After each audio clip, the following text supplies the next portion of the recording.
Plateau Sharon, des rapports contradictoires ont continué dans la nuit au sujet du raid aérien en Syrie. Quelle était exactement la cible et qui l'a mené, sachant que les stocks d'armes chimiques de la Syrie sont parmi les plus importants au monde. Alors Samuel, pouvez-vous nous donner votre avis? Oui, il n'y a pas grand-chose à donner comme avis. On ne peut que relater les événements. Bon, c'est vrai que je reprends le même terme. La turbulence dans la région continue d'une façon de plus en plus active, de plus en plus agressive. Bon, eh bien, est-ce que nous devons nous réjouir? Je pense en tout cas qu'il n'y a pas de quoi nous faire pleurer. Alors, premièrement, la Syrie est actuellement vraiment au bord de l'agonie.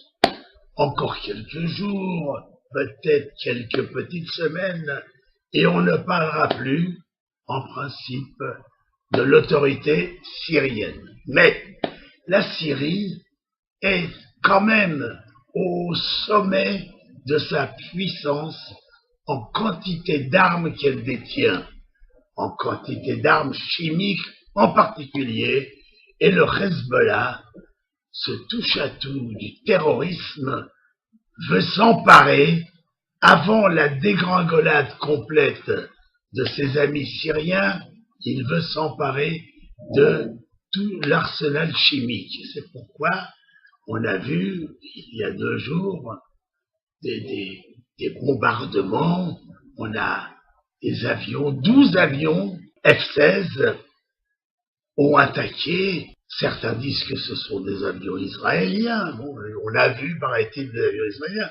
Mais en tout cas, ces F-16 ont attaqué ces camions sur la route et a détruit pratiquement tout cet arsenal barbare, tout cet arsenal qui n'avait qu'un but, c'est de détruire la vie. Voilà.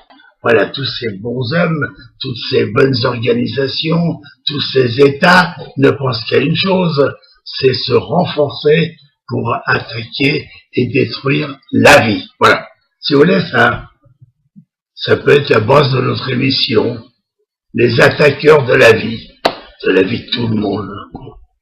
Eh bien, quelque part, il y a des gens qui se remuent et qui bougent et qui tentent d'annuler, de rendre à néant toutes ces tentatives d'attaquer la vie. Voilà. Qu'est-ce qu'on peut dire? On ne peut que se féliciter, c'est extraordinaire, c'est un très beau travail, et tout ça va automatiquement, quelque part, engendrer certainement un conflit, et des gens qui vont finir par se rebeller. Laissons les choses continuer. En tout cas, on peut dire une chose. Israël n'a pas fait de déclaration, mais en tout cas, si c'est Israël qui a fait tout cela, eh ben j'en serais fier. Et si c'est pas Israël, eh ben celui qui l'a fait, je lui lève mon chapeau. Merci à vous. Dizengoff Center, l'espace commercial le plus vaste et le plus diversifié d'Israël. Dizengoff Center, une destination à ne surtout pas manquer lors de vos prochains séjours à Tel Aviv.